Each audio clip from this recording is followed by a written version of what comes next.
Bonjour, bonjour, bienvenue sur la chaîne chrétienne Procès Mondial, une chaîne vouée à l'enseignement, à l'évangélisation de la parole de notre Seigneur Jésus-Christ gratuitement.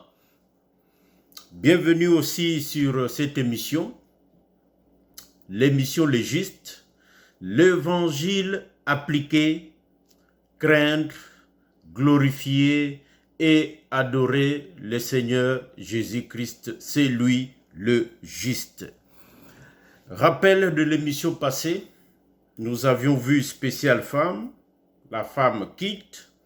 Nous avons vu la femme selon le monde.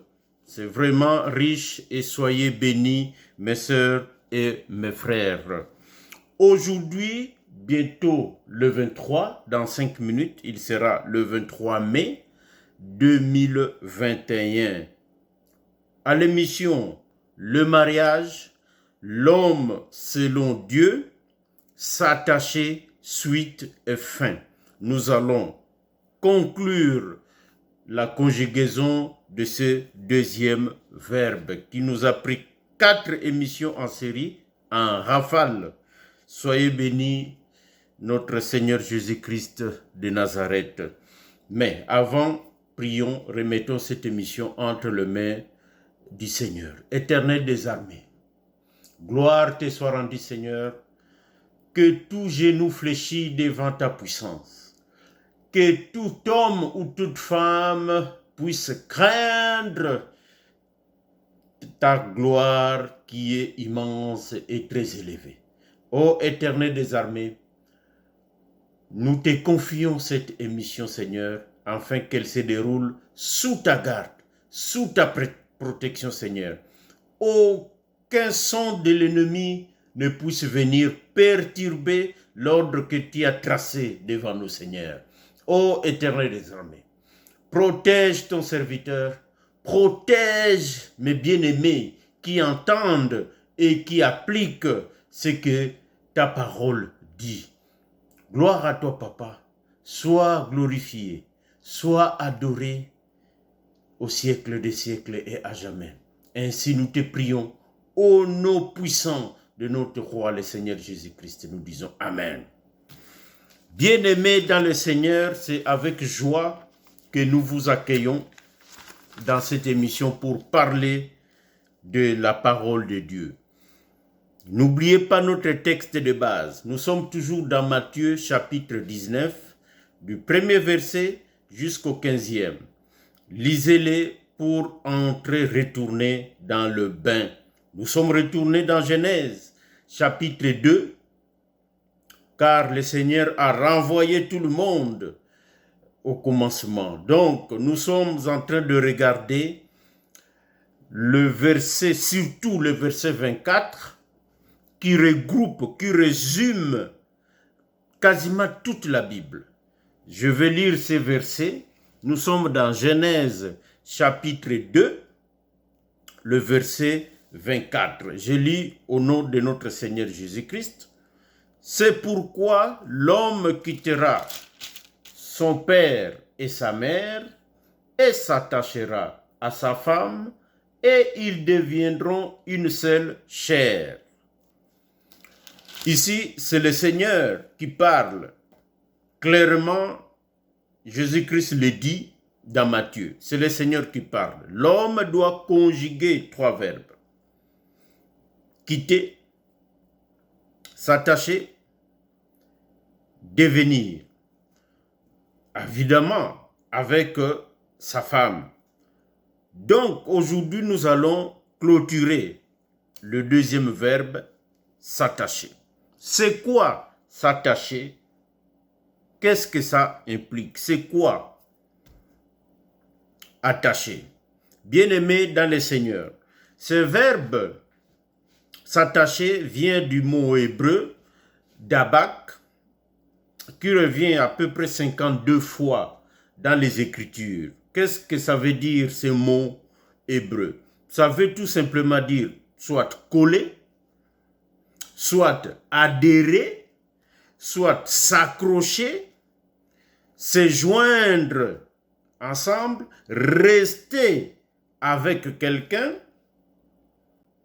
c'est toujours le même mot. Alors, nous comprenons tout de suite que s'attacher, c'est se joindre à sa femme physiquement, donc se rapprocher physiquement pour demeurer ensemble. C'est ça, s'attacher dans ces contextes bien-aimés. Et l'acte public, l'acte solennel qui consacre ces mouvements de se rapprocher, de s'attacher, c'est ça le mariage bien-aimé.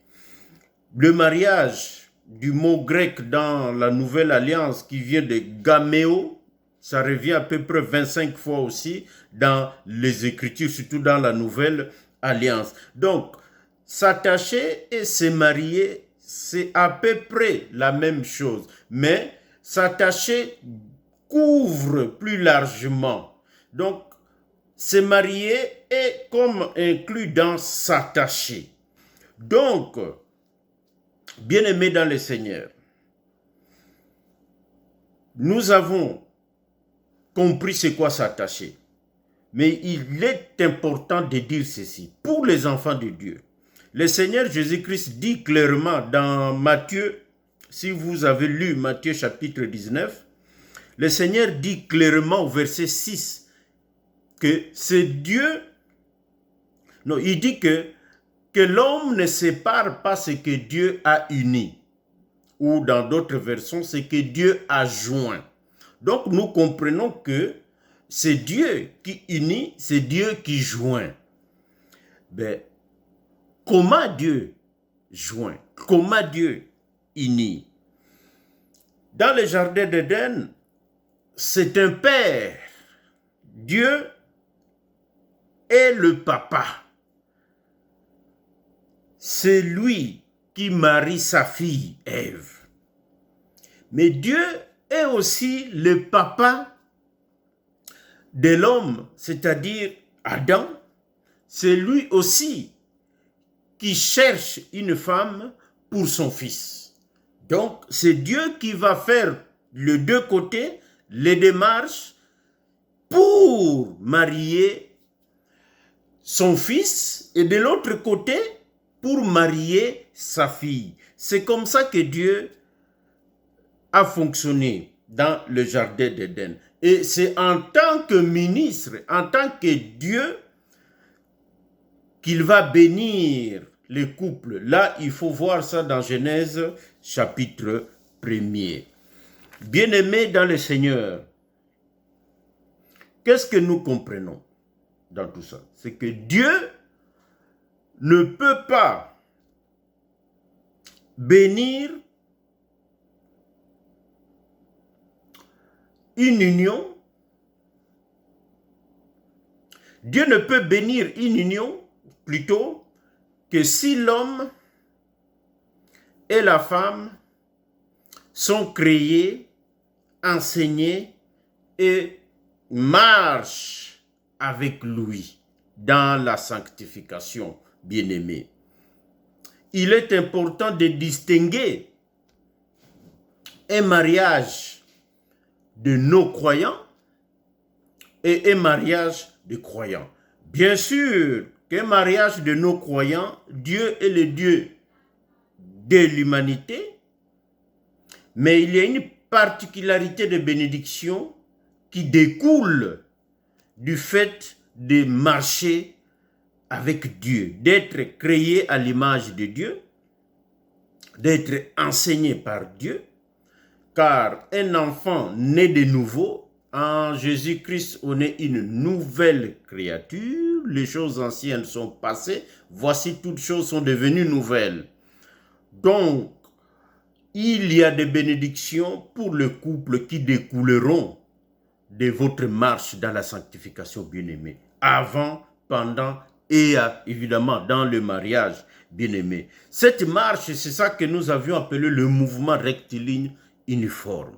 Le mouvement rectiligne uniforme, ceux qui ont fait la physique savent c'est quoi. En gros, c'est quoi? C'est la marche en ligne droite et constante devant l'Éternel. marcher constamment en droiture devant l'Éternel. Lévitique 19, verset 2 dit, le Seigneur dit, « Soyez saints, car je suis saint, moi l'Éternel. » Bien-aimé, ma sœur, mon frère, quelle est ta marche? Quel est ton mouvement dans ton mariage, dans ton projet de te marier? Comment marches-tu? Es-tu dans la sanctification? Ou tu mènes une vie de païen? Bien-aimé dans le Seigneur, la sainteté de ton corps, la sainteté de ton âme, la sainteté de tes pensées sont importantes. Surtout pour le mariage, bien-aimé. N'oubliez pas que la croix de Golgotha, la grande miséricorde de notre Seigneur est là pour la repentance, pour expier nos péchés, pour couper tous les liens avant le mariage qu'on a pu contracter involontairement ou volontairement. Bien-aimé, le sang de Jésus-Christ est là pour te rendre beau, belle, te rendre vierge, pour t'engager dans l'union importante de ta vie, bien-aimée. Nous allons maintenant regarder les étapes de l'attachement. Parce que l'homme s'attachera à sa femme. Comment se rapprocher de ta future épouse qui ne l'est pas encore? C'est très important à savoir. Retournons en Israël. En Israël, biblique je parle, il y a 3 étapes. Il y a les fiançailles. En gros, dans les fiançailles, vous avez compris, il y a la pensée d'une aide semblable. Il y a les contacts familiaux entre les 2 familles. Il y a la dot et le contrat de l'union. L'homme s'en va, la femme reste, il revient pour récupérer sa femme. 2e étape. 3e étape, c'est le festin des noces. Sur le plan prophétique, sur le plan, parce que le but de ce qui s'est passé, c'est pour nous enseigner dans la révélation et dans la prophétie que notre Seigneur Jésus-Christ, lui aussi, a quitté les sphères célestes. Il est venu s'attacher à sa femme, retourner. Alors, c'est quoi? Donc, la première venue de notre Seigneur Jésus-Christ, sont les fiançailles. Paul le dit dans 2 Corinthiens chapitre 11, verset 2, « Je vous ai fiancé à un seul époux. » Donc, le Seigneur, lors de sa première venue, ce sont les fiançailles. Mais retenez bien ceci. En Israël, les fiançailles, c'était quasiment le mariage. C'est la conviction du mariage. Pourquoi? Parce que les fiancés avaient le même droit que le marié. C'est très important à savoir. Donc, c'est une promesse ferme de se marier, les fiançailles en Israël. Donc, la première venue du Seigneur, c'était ça. 2e venue, le Seigneur reviendra prendre son épouse. Et troisième étape, ce sera le festin des noces que nous trouvons dans Apocalypse chapitre 19, verset 7. Deuxième étape, vous avez compris, c'est l'union, c'est la rencontre de l'époux et de l'épouse, de notre Seigneur Jésus-Christ et de sa femme, l'Église, bien entendu, bien-aimée. Alors, les trois étapes, nous allons regarder ça un peu plus attentivement pour dégager des principes pour nous, sans oublier que la croix de Golgotha est passée et ça a laissé des traces importantes, bien-aimés dans le Seigneur. Alors,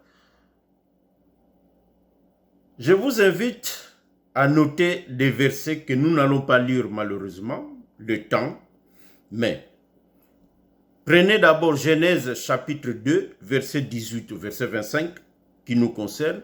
Genèse 24, c'est le mariage d'Isaac et de Rebecca. Genèse 29, c'est les mariages de Jacob. Prenez Genèse 34, c'est le cas, même si c'est un peu différent, le cas de Shissem et Dina qui ne vont pas se marier, mais ça donne une leçon, mais c'est un cas un peu à part, nous allons en parler. La loi de Moïse, prenez Exode chapitre 22, à partir du verset 16, 17. Prenez 1 Samuel chapitre 18, verset 25, c'est le mariage de David et Mika.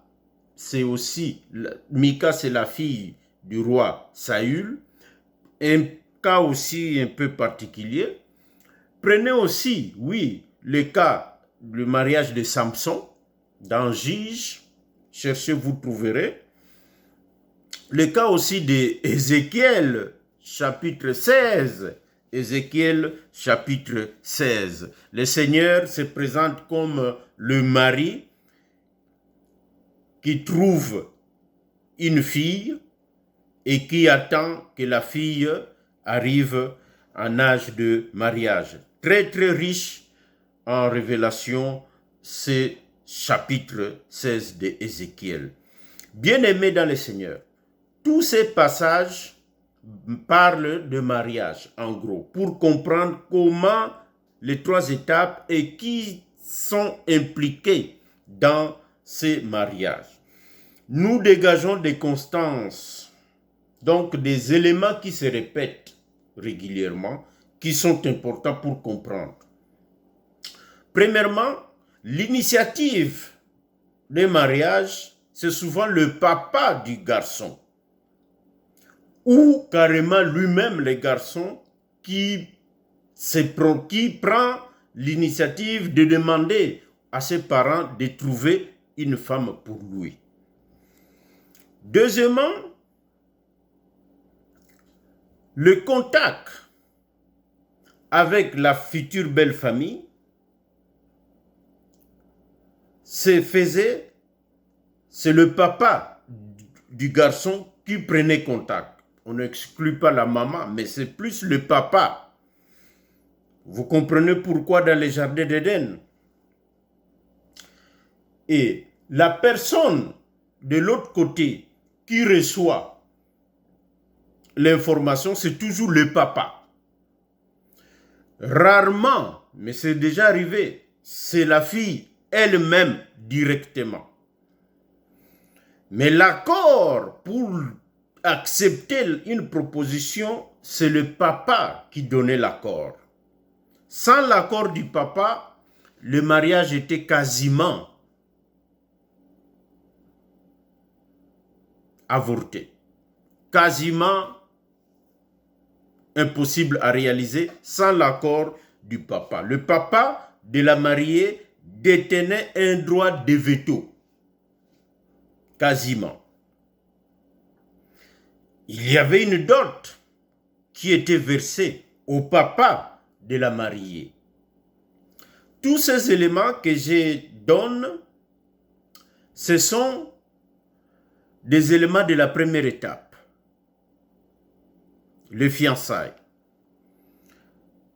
La dot de vierge qu'on peut retrouver, on ne peut pas l'inclure ici, bien-aimé, honnêtement. Pourquoi? Parce que c'est une sanction, c'est une amende, c'est une punition suite à un viol d'une fille vierge.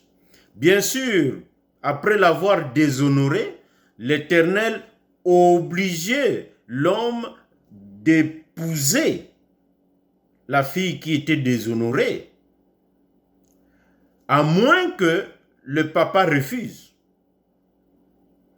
Et s'il y a accord, l'homme ne pouvait pas se séparer, ne pouvait pas répudier cette femme-là qui était à l'origine violée et qui s'est mariée malgré tout avec un homme comme ça.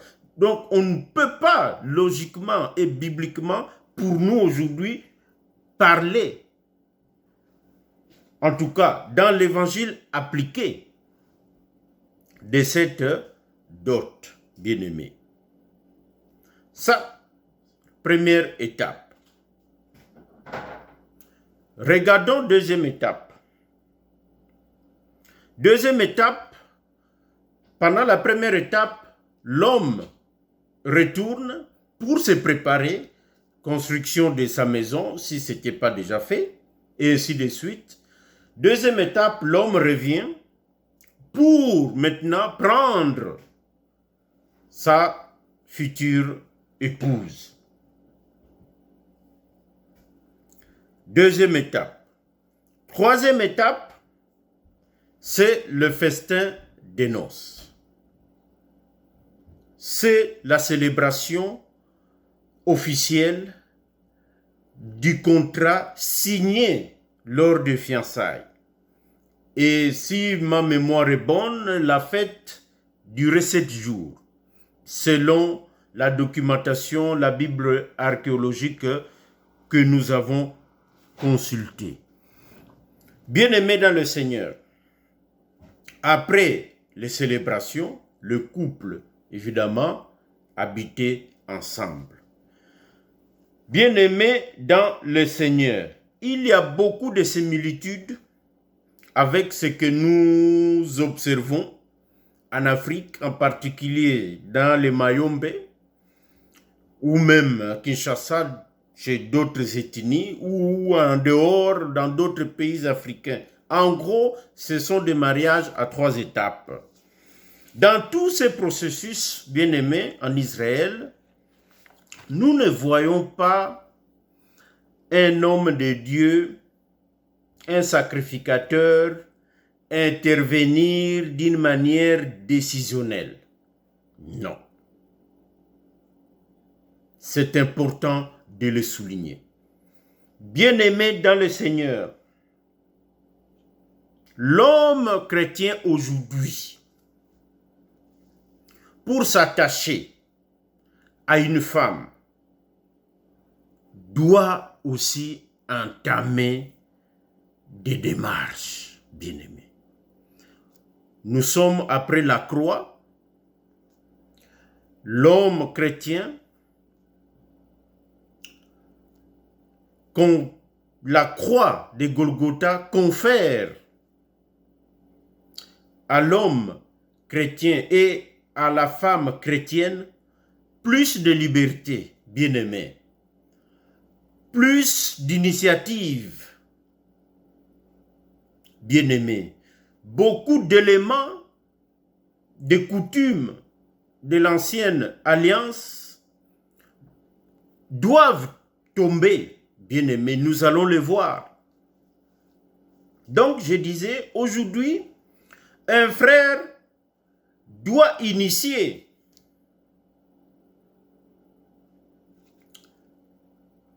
s'il a un projet de mariage, doit initier les démarches.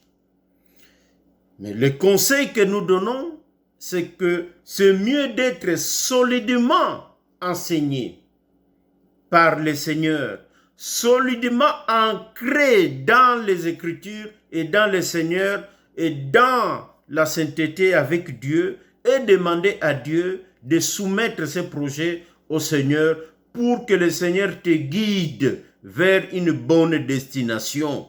Bien-aimé dans le Seigneur, c'est très important. L'apparence physique ne peut pas être un critère de base, bien-aimé. C'est très important. Les détails physiques ne comptent pas, bien-aimé dans le Seigneur. Tu risques de te tromper.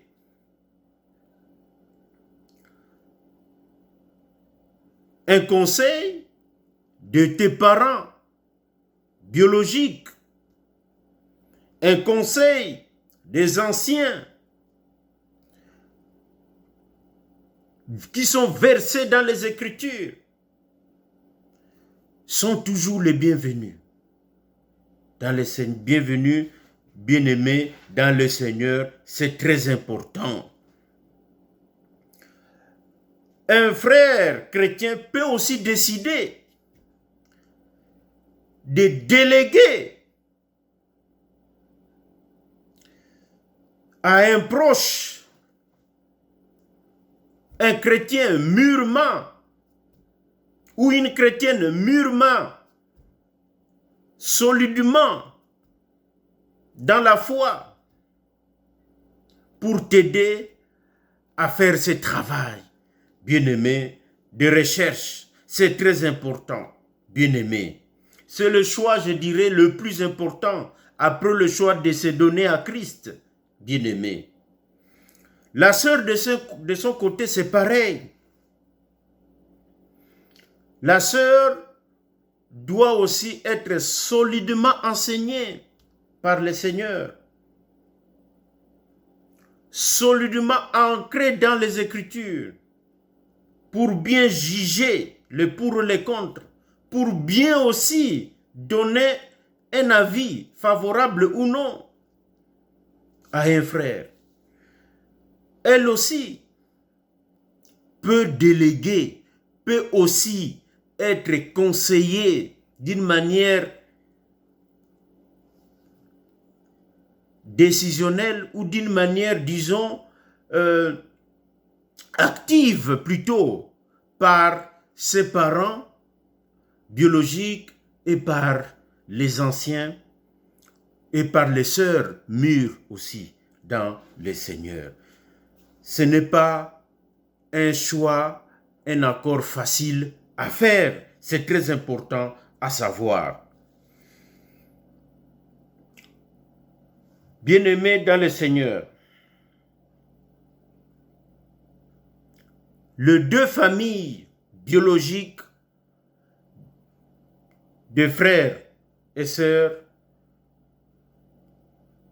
qui ont des projets de mariage doivent être impliqués dès le début dans ces projets. Mais nous pensons que les familles ne peuvent pas détenir les droits de veto sur un projet de mariage pour un frère et une sœur solidement ancrés dans les Écritures et réellement nés de nouveau, qui ont le Seigneur Jésus-Christ comme Seigneur et Sauveur. Dieu va les protéger contre les éventuelles représailles de parents peut-être qui ne croient pas à notre Seigneur. Un futur couple chrétien ne peut pas être empêché de se marier par un veto qui vient des parents non chrétiens ou d'un parent non chrétien qui a peut-être d'autres projets pour le frère ou pour la sœur, sa fille. Des projets qui ne cadrent pas avec la parole de notre Seigneur Jésus-Christ. C'est très important à savoir cela. Donc, un tel droit de veto à la croix de Golgotha, ça a été supprimé bien-aimés dans le Seigneur. Mais nous pensons que le frère, malgré tout, doit satisfaire aux exigences raisonnables et chrétiennes de la famille de la sœur. Les exigences raisonnables, les uns vont appeler ça dot, les autres non. Une dot, c'est aussi des exigences, l'ensemble des exigences de la famille de la mariée. Donc, des exigences raisonnables et bibliques. Et on ne peut pas demander des choses à un frère qui veut se marier avec votre fille. On ne peut pas lui demander des choses qui violeraient sa foi dans le Seigneur. Je ne veux pas présenter des exemples ici, bien-aimés.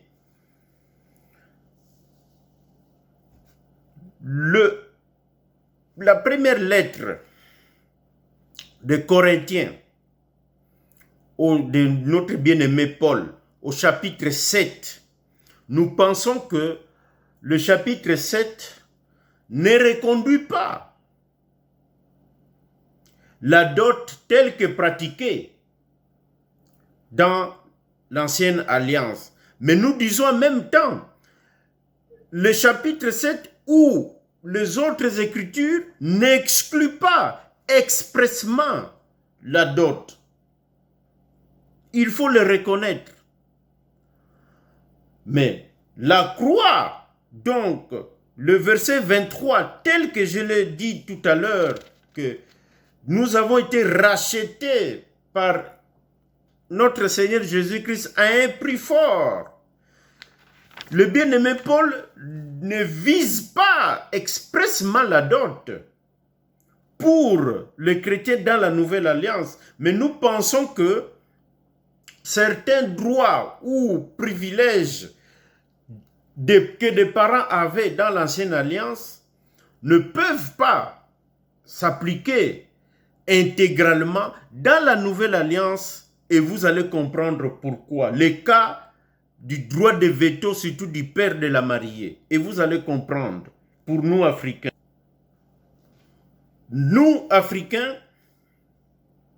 la dot a beaucoup de problèmes.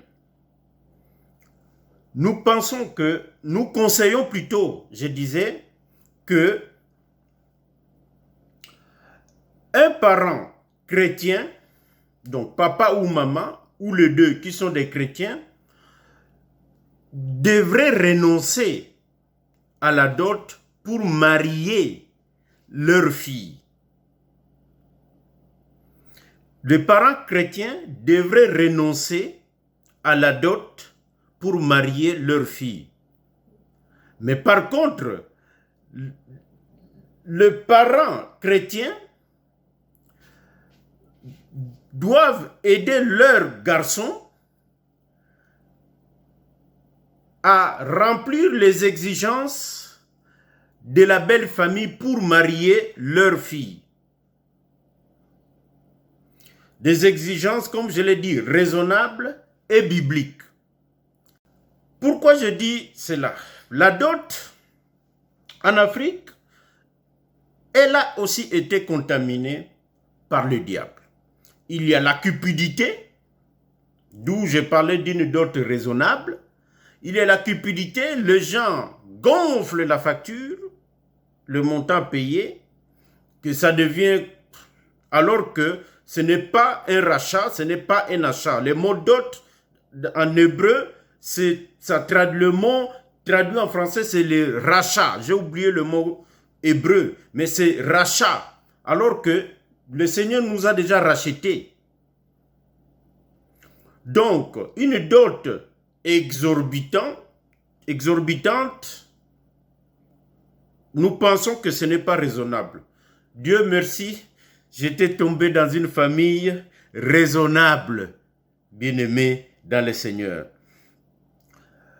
Une dot, donc, est contaminée par la cupidité, par les liens, des liens sanguins, malsains. Oui, dans les Écritures, le cas de Saül et de David. Saül demande 100 prépuces de Philistins.